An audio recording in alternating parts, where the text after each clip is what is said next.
വിശുദ്ധ യൗസേപ്പിതാവിൻ്റെ വണക്കമാസം 22-ാം തീയതി. ജോസഫ് നിദ്രയിൽ നിന്നുണർന്ന് കർത്താവിൻ്റെ ദൂതൻ കൽപ്പിച്ചതുപോലെ പ്രവർത്തിച്ചു. അവൻ തൻ്റെ ഭാര്യയെ സ്വീകരിച്ചു. ജപം. മാർയൗസേപ്പിതാവേ, അങ്ങ് യഥാർത്ഥ ദൈവസ്നേഹത്തിൻ്റെയും പരസ്നേഹത്തിൻ്റെയും ഉത്തമ നിദർശനമാണ്.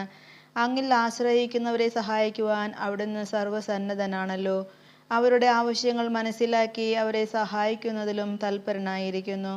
മനുഷ്യസേവനമായിരുന്നല്ലോ അവിടുത്തെ ജീവിത നിയമം. വന്യപിതാവേ, ദൈവത്തെ എല്ലാറ്റിലും ഉപരിയായി സ്നേഹിക്കുവാനും സഹോദരങ്ങളിൽ മിശിഹായെ തന്നെ ദർശിച്ച് അവരെ സ്നേഹിക്കുവാനും സേവിക്കുവാനും ഞങ്ങളെ പഠിപ്പിക്കണമേ. ക്രിസ്തീയ സ്നേഹത്തിൻ്റെ പ്രേക്ഷിതരായി ഞങ്ങൾ ക്രിസ്തുവിന് സാക്ഷ്യം വഹിക്കട്ടെ. സ്വർഗസ്ഥനായ ഞങ്ങളുടെ പിതാവേ, അങ്ങയുടെ നാമം പൂജിതമാകണമേ. അങ്ങയുടെ രാജ്യം വരണമേ. അങ്ങയുടെ തിരുമനസ് സ്വർഗത്തിലെ പോലെ ഭൂമിയിലുമാകണമേ. അന്നു വേണ്ട ആഹാരം ഇന്ന് ഞങ്ങൾക്ക് തരണമേ. ഞങ്ങളോട് തെറ്റ് ചെയ്യുന്നവരോട് ഞങ്ങൾ ക്ഷമിക്കുന്ന പോലെ ഞങ്ങളുടെ തെറ്റുകൾ ഞങ്ങളോടും ക്ഷമിക്കണമേ.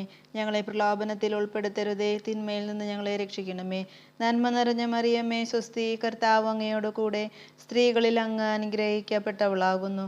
അങ്ങയുടെ ഉദരത്തിൻ ഫലമായ ഈശോ അനുഗ്രഹിക്കപ്പെട്ടവനാകുന്നു.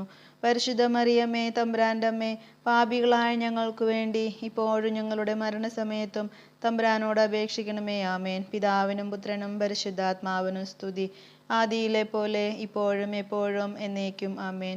പ്രാർത്ഥിക്കാം. അത്യന്തം നിർമ്മലയായ പരിശുദ്ധ കന്യകയ്ക്ക് ഭർത്താവായി നീതിമാനും വിവേകിയും വിശുദ്ധനുമായ ഔസേപ്പിനെ തിരഞ്ഞെടുത്ത ദൈവമേ, ജീവിതത്തിൻ്റെ പ്രയാസങ്ങളിലും വേദനകളിലും മുഴുകിയിരിക്കുന്ന ഞങ്ങൾക്ക് ആശ്വാസവും ആശ്രയവും നൽകുന്ന പിതാവായി അദ്ദേഹത്തെ നിശ്ചയിച്ചതിൽ ഞങ്ങൾ നന്ദി പറയുന്നു.